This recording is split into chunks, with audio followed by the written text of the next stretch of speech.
US visa के लिए घंटों लगने वाला पेपर वर्क अब सिर्फ 30 मिनट में तैयार होने का दावा किया जा रहा है। एआई की मदद से इमिग्रेशन पिटीशन तैयार करने वाला एक नया प्लेटफॉर्म लॉन्च हुआ है, जिसने वीजा प्रोसेस को लेकर नई चर्चा शुरू कर दी है। लेकिन सबसे बड़ा सवाल ये है कि अब क्या बिना लॉयर के वीजा अप्लाई किया जा सकेगा? क्या एआई आपका अप्रूवल दिला सकता है? और गवर्नमेंट रूल्स इस बारे में क्या कहते हैं? तो इस वीडियो में इन्हीं सभी बातों को आसान भाषा में समझेंगे, ताकि अगर आप यूएस वीजा की तैयारी कर रहे हैं तो किसी भी गलतफहमी का शिकार ना हो। तो चलिए फिर जल्दी से वीडियो को शुरू करते हैं। हाय, मेरा नाम है वर्षा दुबे और आप मुझे देख रहे हैं एनबीटी टेक एड पर। यूएस इमिग्रेशन सिस्टम में चाहे टेक्नोलॉजी कितनी भी आगे बढ़ जाए, लेकिन वीजा अप्रूवल का फैसला केवल US citizenship and immigration services यानी यूएससीआईएस और संबंधित यूएस अथॉरिटीज ही करती हैं।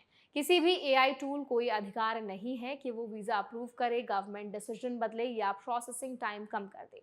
एआई केवल डॉक्यूमेंट्स तैयार करने और पेपर वर्क को आसान बनाने में मदद कर सकता है। फाइनल रिव्यू, लीगल स्ट्रैटेजी और गवर्नमेंट वेरिफिकेशन पहले की तरह ही लागू रहेंगे। अब जानते हैं कि नया एआई प्लेटफॉर्म क्या करता है। टेक्सास की legal technology company easy petition LLC ने इजी पिटीशन नाम का एआई प्लेटफॉर्म लॉन्च किया है। कंपनी का दावा है कि एप्लीकेंट अपने पासपोर्ट, रेज्यूमे और दूसरे सपोर्टिंग डॉक्यूमेंट्स अपलोड करेंगे, जिसके बाद एआई जरूरी जानकारी निकाल कर इमिग्रेशन फॉर्म्स भर देगा और ड्राफ्ट पिटीशन तैयार कर देगा। कंपनी के मुताबिक ये पूरा काम 30 मिनट से कम समय में हो सकता है। हालांकि केवल ड्राफ्ट तैयार करता है, फाइनल फाइलिंग का फैसला अभी भी ह्यूमन रिव्यू के बाद ही लिया जाता है। यही सबसे ज़रूरी बात समझना ज़रूरी है। कई लोगों को लग सकता है कि अब लॉयर की ज़रूरत ख़त्म हो जाएगी, लेकिन ऐसा बिल्कुल भी नहीं है। यूएस इमिग्रेशन लॉ में कई वीज़ा कैटेगरीज ऐसी हैं जहां केवल फॉर्म भरना ही काफ़ी नहीं होता।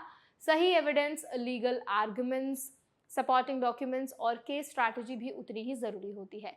यही वजह है कि ज़्यादातर एआई प्लेटफॉर्म्स खुद को लॉयर का रिप्लेसमेंट नहीं, बल्कि प्रोडक्टिविटी टूल बताते हैं। यानी एआई समय बचा सकता है, लेकिन कानूनी सलाह की जगह नहीं ले सकता। असल में इमिग्रेशन प्रोसेस में काफ़ी समय ऐसे कामों में चला जाता है जो बार बार दोहराए जाते हैं, जैसे गवर्नमेंट फॉर्म्स भरना, डॉक्यूमेंट्स को व्यवस्थित करना, अटॉर्नी लेटर्स तैयार करना, रिक्वेस्ट फॉर एविडेंस यानी आरएफई का जवाब तैयार करना और पूरे केस की कंप्लायंस ट्रैक करना। एआई ऐसे एडमिनिस्ट्रेटिव टास्क को तेज कर सकता है, जिससे लॉयर अपने क्लाइंट्स के लीगल एनालिसिस और स्ट्रैटेजी पर ज़्यादा समय दे सके।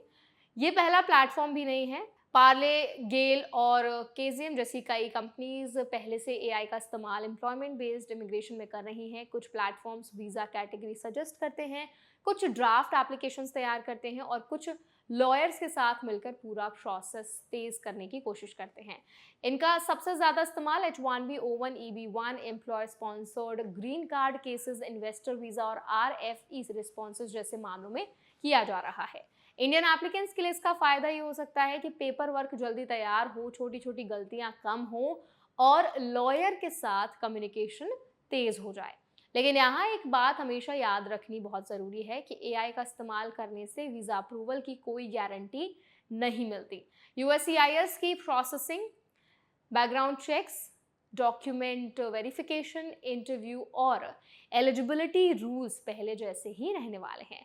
सबसे ज़रूरी सलाह यही है कि एआई को केवल एक सहायक टूल की तरह इस्तेमाल करें, अंतिम फैसला लेने वाले एक्सपर्ट की तरह नहीं। किसी भी इमिग्रेशन फॉर्म को सबमिट करने से पहले उसकी पूरी जानकारी खुद भी जांचें। ज़रूरत पड़ने पर लाइसेंस्ड इमिग्रेशन लॉयर से सलाह लें और केवल ऑफिशियल रूल्स के आधार पर आगे बढ़ें। टेक्नोलॉजी आपका समय बचा तो सकती है, लेकिन सही जानकारी, लीगल कंप्लायंस और एक्यूरेट डॉक्यूमेंट्स ही आपके वीज़ा एप्लीकेशन को मजबूत बताते हैं। तो आई होप ये वीडियो आपके लिए हेल्पफुल रहा होगा। अब इस पूरे वीडियो पर आपका क्या टेक है, कमेंट्स में ज़रूर बताएं। ऐसे और वीडियोस के लिए हमारे चैनल एनबीटी टेक एड को भी ज़रूर सब्सक्राइब करें।